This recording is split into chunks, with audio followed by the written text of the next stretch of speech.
Iowa's losing streak against ranked teams remains alive, while the Hawks' hopes for the CFP are dead and gone.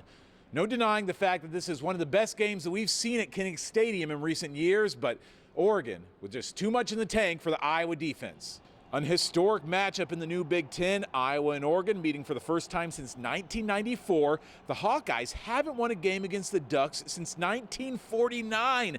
Been over 75 years since Iowa came out on the right side of this new rivalry. The game starts about as bad as you could imagine for the Hawkeyes. A couple of bad snaps on punts, and this one is nowhere near Reese Dakin.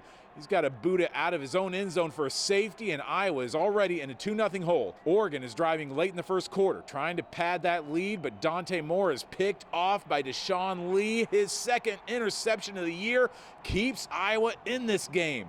Opening seconds of the second quarter, Dier Hill is running over and through this Hawkeye defense, punishing this team and getting pulled across the goal line to give the Ducks a 9-0 lead. But Iowa answers late in the second. Gronowski with a beautiful deep ball down inside the 10-yard line to Jacob Gill. This offense is starting to find a spark.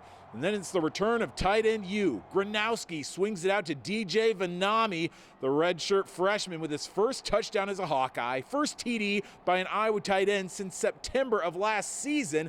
Iowa was down 12-7 at the half. It's 15-7 in the fourth quarter, and Drew Stevens lines up a new career-best 58-yard field goal, tying a stadium record and a program record, and it gets Iowa back within 5.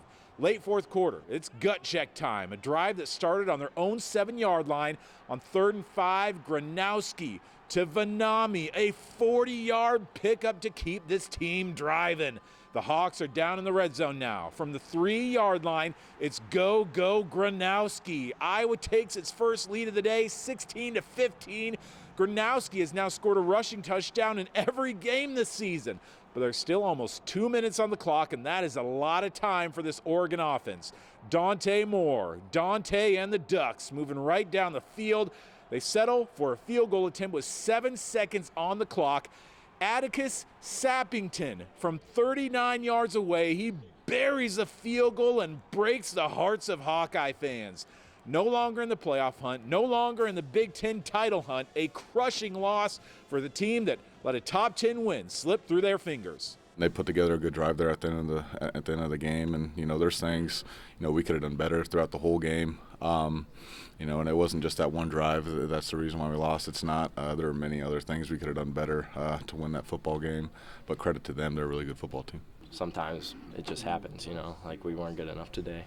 Collectively as a team, obviously, I'm sure there's things that we could do, whether we won or lost this game, that could make us better as a team. So, sometimes that's football. When you play a team like Oregon, you got to be right there, and there's nothing easy. So this is the kind of game we were hoping it would be, and we just couldn't quite get it done. Iowa has now lost 12 straight games to ranked opponents, but another chance to end that skid next Saturday at USC. Iowa's dreams of an appearance in the college football playoff are over, but there are still 3 more chances to establish their place in the postseason. Reporting from Kinnick Stadium in Iowa City, Owen Sebring, Iowa's News Now Sports.